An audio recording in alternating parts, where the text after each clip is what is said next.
Quatrième partie. Comment ne pas enrichir les riches?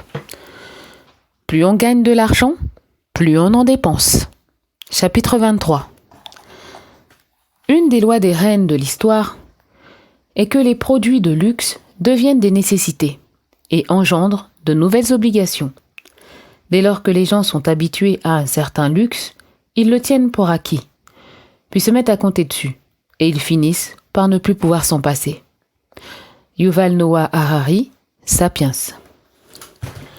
Un jour, une de mes amies Facebook a lancé un appel à tous. Elle voulait savoir comment on arrivait à joindre les deux bouts. Elle disait qu'après avoir payé les dépenses de base, logement, essence, voiture, dette, et fait quelques sorties, il ne lui restait plus rien. Même qu'elle manquait souvent d'argent et devait recourir à sa carte de crédit pour finir le mois. J'ai eu envie de commenter sa publication, mais je ne l'ai pas fait. Je ne me voyais pas lui dire que c'était justement ces quelques sorties qui la mettaient dans le trou. Elle m'aurait probablement unfriendé. Mais il était là son problème. Habituée à une convention qui l'a poussée à mener un gros train de vie, peut-être pas si gros, mais certainement trop gros pour ses revenus, elle ne pouvait même pas s'imaginer vivre autrement. Or, si on veut vraiment reprendre le contrôle de sa vie et de ses finances personnelles, se hisser la tête hors de l'eau, ne plus stresser à la fin du mois, avoir du temps à consacrer aux choses et aux gens qu'on aime, on n'a pas le choix. On doit impérativement remettre en question ses habitudes. Je sais, il existe une raison pour justifier chacun de vos achats. Je suis passé par là, rappelez-vous. C'est le propre de l'humain de se justifier de la sorte. Ça permet de se défaire de sa culpabilité. Et si d'autres personnes effectuent les mêmes dépenses que nous, ces dépenses nous apparaissent comme normales. Et l'effet de déculpabilisation est encore plus grand. Regardons la réalité en face. Nous n'avons pas besoin de tant de choses. C'est la publicité qui nous a convaincus du contraire. La publicité est notre voisin. Voir chapitre 8, la comparaison sociale. Je cite encore le blogueur Peter Adney, surnommé Monsieur Monet Moustache. En entrevue à la Presse Plus, la clé, c'est de décider ou non si c'est important pour vous. Tout le monde a la capacité de changer la façon dont il ou elle mange, change de quartier, change d'emploi, de ville ou même de pays. D'acquérir de nouvelles aptitudes et d'avoir un mode de vie plus actif qui vous rend en meilleure santé. La seule règle, c'est que vous devez tout remettre en question. Toujours.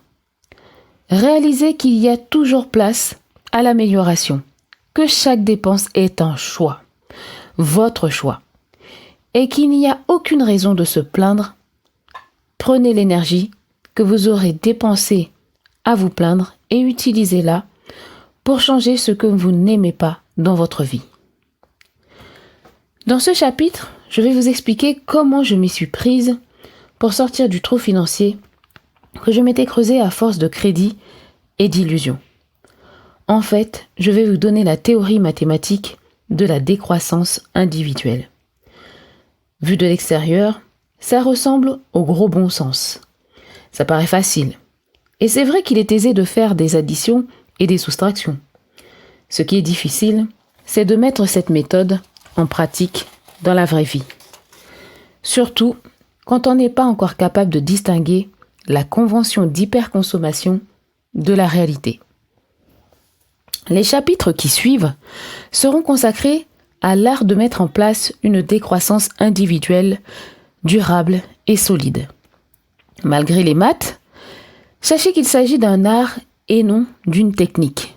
Ça signifie qu'il y a de la place pour adapter les choses selon votre personnalité. Il est possible que vous trouviez cette méthode drastique. Rappelez-vous votre objectif. Vous débarrasser de vos dettes et au plus vite. Premièrement, vous devez dresser la liste des dépenses obligatoires. Ça devrait ressembler à ceci. hypothèque ou loyer, taxes foncières et scolaires, si vous êtes propriétaire, électricité et chauffage, assurance, maison, auto, vie, transport, ça vous coûtera plus ou moins cher selon que vous vivez en ville, en banlieue ou à la campagne, médicaments, communication, télévision, téléphone, internet, épicerie, frais de scolarité divers, si vous avez des enfants à charge, vêtements des enfants parce qu'ils grandissent, immatriculations diverses, dentiste, autres dépenses du même genre. Deuxièmement, attribuez un montant mensuel à chacun des éléments de cette liste. Certaines de ces dépenses sont fixes. Pour les autres, il faudra estimer un montant sans extravagance, de manière qu'il soit le plus bas possible. Votre liste deviendra alors un budget. En additionnant les montants attribués à chacun des postes de votre budget, vous obtiendrez le total des dépenses mensuelles obligatoires estimées. Le mot obligatoire fait ici référence à la dépense la plus conservatrice. Troisièmement, pour vérifier la validité de ce budget, additionnez vos revenus pour un mois, ce qui vous donnera un revenu mensuel. Soustrayez ensuite le total des dépenses mensuelles obligatoires estimées du revenu mensuel. Il devrait rester quelque chose. Ce quelque chose constituera désormais votre réserve personnelle mensuelle. D'où l'importance de resserrer les dépenses pour que la réserve soit le plus élevée possible. Voici ces mêmes étapes illustrées sous la forme d'une équation mathématique. Revenu mensuel moins total des dépenses mensuelles obligatoires estimées égale réserve personnelle mensuelle. Si votre réserve personnelle mensuelle se rapproche de 0, il vous faut réévaluer chaque poste de votre budget. Il faut bien vivre quelque part, mais si votre maison vous coûte les yeux de la tête, ce n'est peut-être pas une mauvaise idée de la vendre ou d'en trouver une plus petite, ou située dans un quartier moins recherché. Vous pouvez aussi accepter de vous installer à loyer pour vous rapprocher de votre travail. Il faut faire le même genre de réflexion si votre paiement de voiture est très élevé. Concernant les autres dépenses, peut-être avez-vous inclus quelques sorties au restaurant, dont le montant attribué à l'épicerie. Oubliez ça. Si vos dépenses sont trop élevées, vous devrez vous contenter des repas pris à la maison et de votre boîte à lunch. Le temps de reprendre votre vie en main.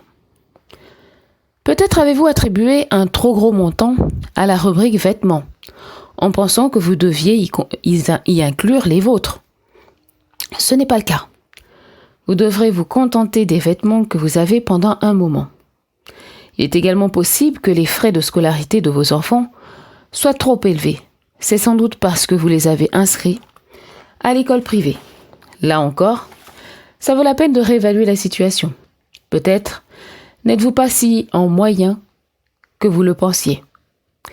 Ce qui est absolument essentiel ici, ce n'est pas seulement d'atteindre l'équilibre, mais de dégager un surplus pour constituer votre réserve mensuelle personnelle.